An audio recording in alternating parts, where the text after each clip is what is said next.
কালো গেঞ্জি গায়ে পুলিশের সামনে বুক টান করে দাঁড়ায় আবু সাইদ।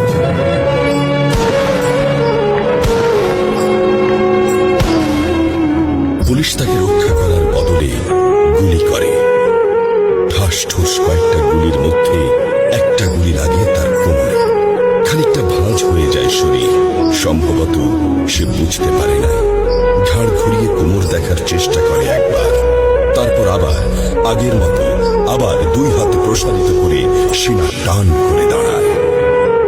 ডান হাতে ছোট্ট একটা লাঠি। বিশ্ববিদ্যালয়ের প্রধান ফটকের পাশে বেশ কয়েকজন পুলিশ, হাতে রাইফেল, রাইফেলের তাজা গুলি, আবারও গুলির শব্দ।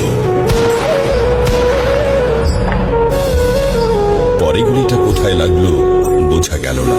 তবে আবু সাইদ টলছে। পড়বে পড়বে ভাব, কিন্তু সে সোজা হয়ে